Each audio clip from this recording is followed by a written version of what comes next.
রাতভর টানা বৃষ্টি এবং বৃষ্টির জেরে জলমগ্ন শহর কলকাতা। ইতিমধ্যে আমরা দাঁড়িয়ে রয়েছি কালিকাপুরে। দেখানোর চেষ্টা করব যে একেবারে হাঁটু সমান জল গোটা এলাকা জুড়ে, এবং শুধু তাই নয়, এই জলের জেরে একাধিক জায়গায় বিদ্যুৎ পৃষ্ঠ হয়ে মৃত্যু হওয়ার ঘটনা সামনে আসছে। কালিকাপুরের যে সিগন্যাল, ঠিক এখানেই পুলিশ কিয়স্কের সামনেই মৃত্যু হয় রাম গোপাল পণ্ডিত নামে এক ব্যক্তির। আজ সকাল 7টা নাগাদ ঠিক এই জায়গাতেই সাইকেলে করে তিনি আসছিলেন। হঠাৎই পুলিশ কিয়স্কের সামনে থেকে নাকি কোনো তার ঝুলছিল এবং এখানেই বিদ্যুৎ পৃষ্ঠ হয়ে রামগোপাল পণ্ডিতের মৃত্যু হয় এবং ঘটনাস্থল ইতিমধ্যে ব্যারিকেড দিয়ে কর্ডন করে রাখা হয়েছে। এবং শুধু এই কালিকাপুর বলে নয়, বেনিয়াপুকুর, নেতাজিনগর, ইকবালপুর, একাধিক জায়গায় প্রায় 7টি জায়গায় বিদ্যুৎ পৃষ্ঠ হয়ে মৃত্যুর ঘটনা উঠে আসছে শহর কলকাতায়। এবং গোটা এলাকা জুড়ে অভিষিক্তা মোড় থেকে যাদবপুর থানা পর্যন্ত যে জায়গাটি রয়েছে, যে রাস্তা রয়েছে, প্রত্যেকটি রাস্তায় হাঁটু সমান জল। দেখানোর চেষ্টা করছি, বাস দিয়ে কার্যত রাস্তা বন্ধ করে দেওয়া হয়েছে, কারণ জলের কারণে যাতায়াত কোনো মতেই সম্ভব হচ্ছে না। এবং এই রাস্তা একেবারে বলা যেতে পারে জলাশয়ে পরিণত হয়েছে, কারণ যে হাঁটু জল, সেই হাঁটু জল দেখা যাচ্ছে। একেবারে গোটা রাস্তা বন্ধ করে দেওয়া হয়েছে।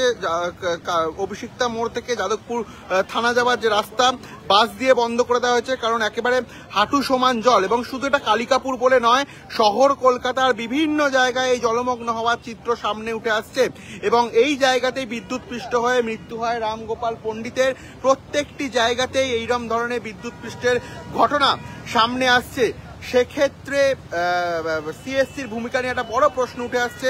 ইতিমধ্যে এই এলাকায় বিদ্যুৎ বিচ্ছিন্ন করা হয়েছে এবং 5 ঘন্টার যে বৃষ্টি, যেখানে দেখা গেছে প্রায় কামরুইয়ের মতো এলাকায় রেকর্ড পরিমাণ বৃষ্টি, 333 মিলিমিটার বৃষ্টি 5 ঘন্টায়।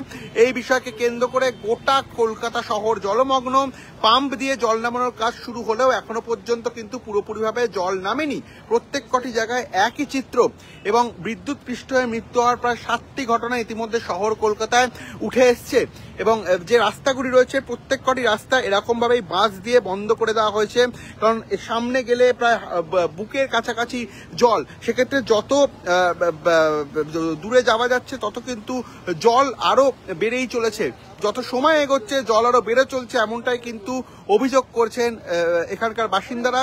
এবং এই কারণেই গোটা রাস্তায় যান চলাচল বন্ধ করা হয়েছে এবং সিএসসির তরফ থেকে বিদ্যুৎ বিচ্ছিন্ন করা হয়েছে।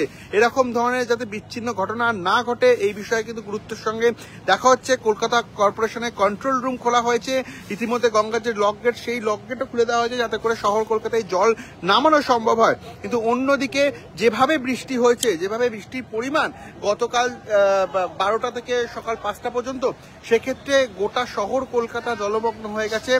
প্রত্যেক কটি জায়গাতেই এরকম সমস্যা দেখা দিচ্ছে। বিদ্যুৎ পৃষ্ঠ এবং 7 জনের ইতিমধ্যে মৃত্যু হয়েছে এবং প্রত্যেক কটি জায়গায় এরকম হাঁটু সমান জল, যার জেরে কিন্তু পরিবহন ব্যবস্থা কার্যত স্তব্ধ হয়ে গেছে। যাতায়াতের সমস্যা হচ্ছে নিত্যযাত্রীদের এবং বিভিন্ন জায়গায় রাস্তাও বন্ধ করে দেওয়া হয়েছে। এই সংক্রান্ত খবর থেকে শুরু করে যাবতীয় খবরের সবার প্রথম আপডেট পেতে আপনারা অবশ্যই চোখ রাখুন নিউজ 18 বাংলায়।